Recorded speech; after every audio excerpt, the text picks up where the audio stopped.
श्री कृष्ण गोविंद हरे मुरारे, हे नाथ नारायण वासुदेवा।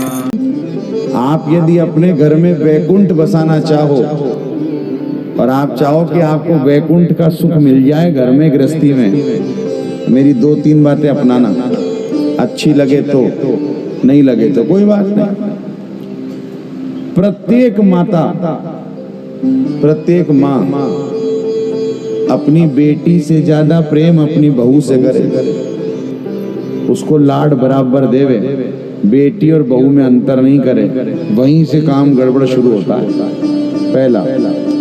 दूसरा, प्रत्येक घर की पुत्र वधू बहू अपनी जन्मदात्री सगी माँ से ज्यादा आदर सम्मान अपनी धर्म माता यानी सासू का करे, अपनी सास का सम्मान करे, अपनी जन्म देने वाली माँ से ज्यादा। उस घर में आपको वैकुंठ की अनुभूति लगेगी।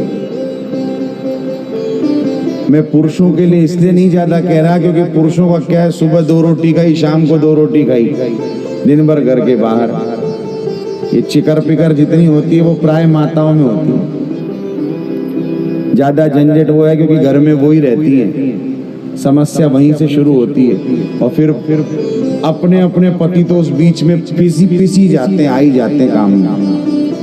रात को कही करी सोती हैं फलाना ने ये कर दिया, वो भी उनका दिमाग भी शुरू हो जाता है। वैष्णवों, और एक बढ़िया सिद्धांत,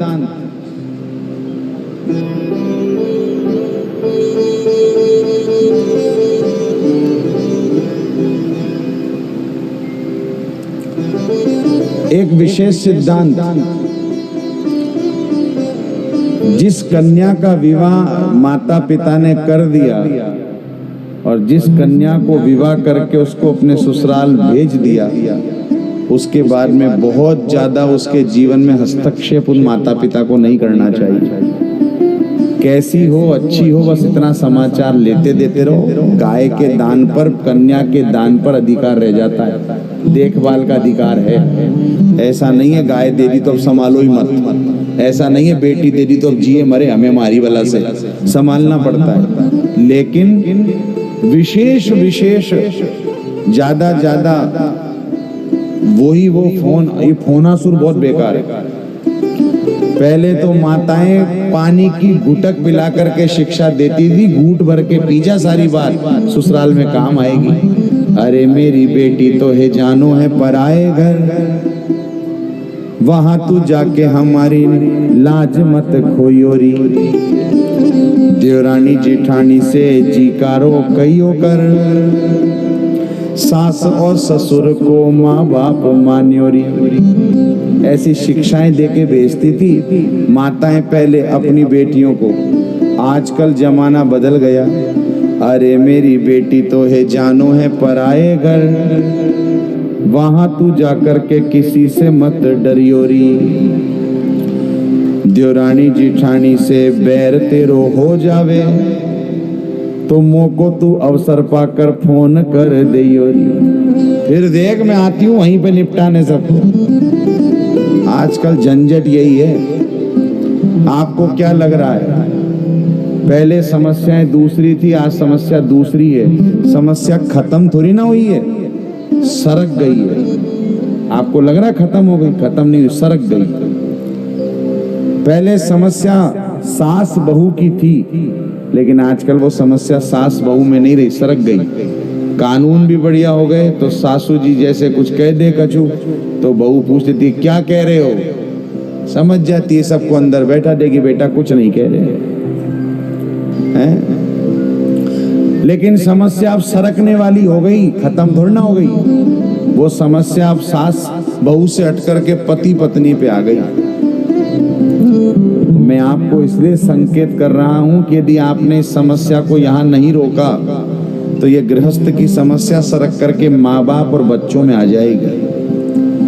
बच्चे पूछ लेंगे क्या किया तुमने हमारे लिए जिंदगी में, हमारे पालन पोषण की जिम्मेदारी तो तुम्हारी थी, तुम्हें पालना ही था, पैदा किया। वो समस्या ना आवे इसलिए आज के 30-35 साल पहले घरों में समस्या दूसरी थी, आज वर्तमान में दूसरी है, आगे 30-35 साल में दूसरी ना हो जावे। मैं तो इसलिए प्रार्थना कर रहा हूँ। इसलिए अपनी बेटी के घर को अच्छा बनाना चाहो तो बहुत ज़्यादा उसके घर में इंटरफेयर मत करो, बहुत ज़्यादा बातों में अपनी राय मत दो। देना हो तो ये जरूर कहो कि जैसा सास ससुर कह रहे हैं वैसा कर बेटा, अच्छा है। ये मत पूछो कि तू ही रसोई में मिलती है, जब फोन करती हूँ तू ही काम करती है, तेरे घर में और कोई काम ही नहीं करता, काहे बीज बेहो फालतू कलेश का। हाँ, ऐसी सहानुभूति कोई काम की नहीं माताओं, जिससे बेटी का दिमाग खराब हो जाए सोते टाइम, और वो अपने पति से कह करके सोवे तुमने कोई प्रबंध करना है सुबह, हमारे बस की नहीं है। हाँ, ऐसा झंझट मत फैलाओ, प्रेम से रहो, आपको वैकुंठ की अनुभूति होने लगेगी आपके जीवन में। आप ऐसा करके देखो। मुझे अच्छे से याद आई एक बात, सुनाता हूँ, एक छोटी सी घटना। एक गांव की बात है गोपाल जी, बड़ी अच्छी शिक्षा की बात है, याद आ गई इसलिए सुना देता हूँ।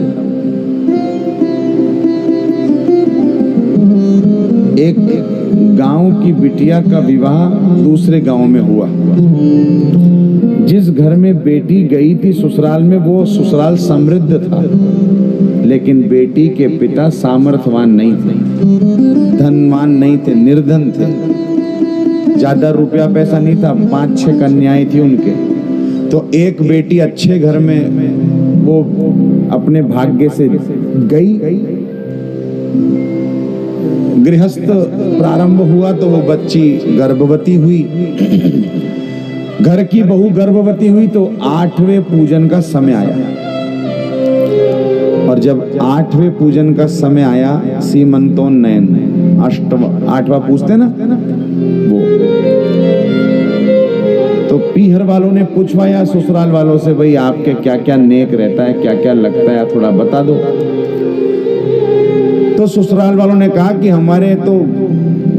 हमारे कुटुंब कबीले के हिसाब से 11 किलो लड्डू बटेंगे, आपके 11 किलो लड्डू लग जाएंगे तो 11 किलो लड्डू आपको भिजवाने ही, बाकी तो आपको जो करना हो करो 8वें का, लेकिन 11 किलो लड्डू पक्के लगेंगे। हमारा कुटुंब कबीला बड़ा है, सबके लावना बधाई जाएगी, हमारी बहू के पियर से आया है, सबको बताना पड़ेगा।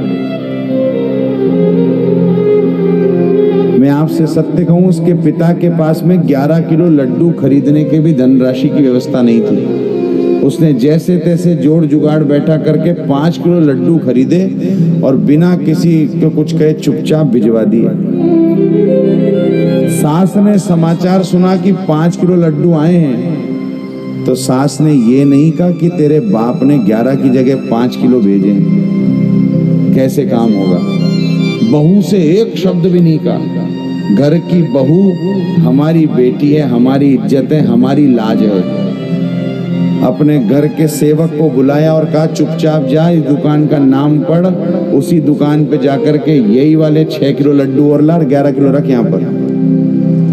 सास ने मारा, चुपचाप अपने सेवक को रुपया दे करके भेजा और उसी दुकानदार से 6 डिब्बे 1-1 किलो के मंगा के डिब्बे 11 किलो कर लिए और अपनी बहू से कहा कि तेरे बाप ने देख कितना बढ़िया काम किया है, 11 किलो लड्डू भेज दिए और सारे कुटुंब कबीले में बंटवा दिए, हमारी बहू के पीहर से आई है, बधाई है, बधाई है। बहू को ये लगा कि मेरे पिताजी को तो मैं बचपन से देख रही हूँ, इतनी खेती बाड़ी नहीं, इतना रुपया पैसा नहीं, उनको देने को 11 किलो का जुगाड़ नहीं, वो कैसे भिजवा दिए, कहीं कर्जा तो नहीं करना पड़ा।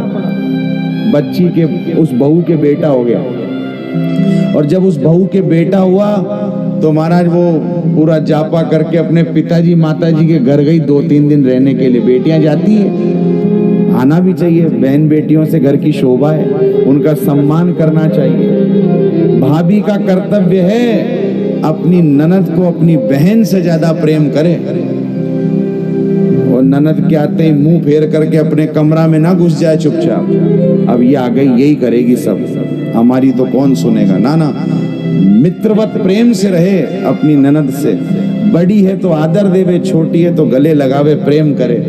अपनी प्रिय वस्तु उसको जाते समय भेंट विदाई में देवे। देखो कैसे आपको घर में स्वर्ग की अनुभूति नहीं होगी, बिल्कुल होगी। लेकिन अपनी समस्याएं दूसरी है, सुनते समय तो गर्दन हाँ करती है, जब अपने पे आती है तो ये काम फॉलो नहीं होता। फिर वहां संकट आता है, अरे कहने की बातें हैं अपने कैसे कर दें, हाँ, फिर ये सब हो जाता है झंझट। आप करके देखो, एक बार हो सकता है आपको शायद कुछ त्यागना पड़ जाए, मन मार करके भी, लेकिन मैं विश्वास से कह के जाता हूँ आपको ग्रामवासियों, यदि आपने ऐसा किया तो आपको घर में परमात्मा की अनुभूति होगी, पक्का है। प्रेम बरसेगा चारों तरफ, हर रिश्ते नातेदार आपसे स्नेह करेगा और स्वार्थी अपने आप दूर हो जाएगा, पक्की बात। सुनो, वो बेटी अपने घर गई और जब बेटी अपने घर गई तो उसने अपने पिताजी से पूछा, पिताजी मैं जानती हूँ अपने घर की परिस्थिति 11 किलो लड्डू की नहीं है, आपने कैसे भिजवा दिए? बाप के नेत्र सजल हो गए, रोने लगा, बोला बेटी तू तो जानती है मेरी हालत कैसी है, मैंने तो 5 किलो ही भेजे थे। बोले 11 किलो लड्डू आए हमारे ससुराल। बोले बेटी मैंने 5 किलो ही भेजे, मैं कैसे भेज सकता हूँ, 11 किलो तो मेरे बस की नहीं है। 2-3 दिन तो अपने पियर रुकी और फिर गई ससुराल। ससुराल जाकर के सासू जी के पैर लगी, पैर लग के बोली, सासू जी मेरे पिताजी ने लड्डू कितने भेजे? सासू जी धमक करके बोली 11 किलो भेजे, क्यों क्या हो गया? बोले नहीं वैसे ही पूछ रही हूँ। तो तू काहे ज्यादा पूछ रही है, 11 किलो लड्डू भेजे तेरे बाप ने, सबको बंटवा तो दिए तेरे को दिखा के लावने में। सास के वे 11 किलो, बाप के वे 5 किलो, हिसाब समझ में नहीं आया। रसोई में चाय बनाने के लिए गई, वो घर का नौकर रामू था वहीं पे रसोई में, उससे पूछी सही सही बता लड्डू कितने आए मेरे पियर से? और बोले छोटी मालकिन लड्डू तो 11 किलो आए, तेरी नौकरी हटवा दूंगी, सही सही बता दे। डर गया बोला, बोला अरे छोटी मालकिन कहना मत, लेकिन बड़ी मालकिन जो थी ना सेठानी जी, उन्होंने कहा कि इसी दुकान से 6 किलो और लिया, तो आपके पिताजी तो 5 किलो ही भेजे थे, 6 किलो मैं ही लाया उसी दुकान के डिब्बे। और बड़ी मालकिन ने सबको कह दिया आपके पिताजी ने भेजा है, आपके पिताजी ने भेजा है, आपके पिताजी ने भेजा है। उस बहू के नेत्रों से अश्रुधार बहने लगी। आज मेरे पिता का इतना मान सम्मान पूरे कुटुंब कबीले में मेरी सास ने किया। चाय का कप लेकर के खुद आई अपनी सास के पास, नौकर के साथ नहीं भेजा, खुद आई और आकर के अपने सासू जी को चाय का कप देकर के उनके चरणों में प्रणाम करके मस्तक टेक के बोली, सासू माँ आपने मेरे बाप का मान बढ़ाया है, आपने मेरे पिता की लाज रखी है, आपने मेरे पिता का सम्मान बढ़ाया है। मैं भी आपको वचन देती हूँ, अवसर रहेगा जीवन में जब तक प्राण रहेंगे, आपको वचन देती हूँ पूरे जीवन भर मैं भी आपके परिवार का मान सम्मान बना करके रखूंगी, कभी आपके परिवार की लाज नहीं जाने दूंगी। एक बात का जवाब देना जी, कितने एक लड्डू, कितनी एक व्यवस्था, कितना रुपया, अरे कितनी भी महंगाई हो, कितनी भी सस्ताई हो, छोटी मोटी बातों में कितना क्या फर्क पड़ जाएगा। उस 6 किलो लड्डू में जीवन भर के लिए बहू को अपनी बेटी बना लिया उन्होंने। यही समझने की बात है। छोटा मोटा अपना खोकर के यदि अपने मिलते हो तो थोड़ा अपना खो देना चाहिए और अपनों को पा लेना चाहिए। जिस अपने को बनाए रखने के लिए तुम अपनों को खोते जा रहे हो, एक दिन जीवन में वो भी तुम्हारे पास नहीं रहेगा और अपने भी नहीं रहेंगे, अपने भी चले जाएंगे दूर। इसलिए मेरी विशेष प्रार्थना, ये गृहस्थ संबंधित जितने भी चरित्र भगवान शिव और माता पार्वती के हैं, वो हमको जीवन में यही संकेत, यही कथाएं समझा रही हैं कि अपने जीवन में आप स्वर्ग चाहो, अपने जीवन में आप सुख शांति समृद्धि चाहो, तो अपने जीवन को जीने का तरीका ऐसा बनाओ जैसे भोले बाबा और माता पार्वती बता रहे हैं।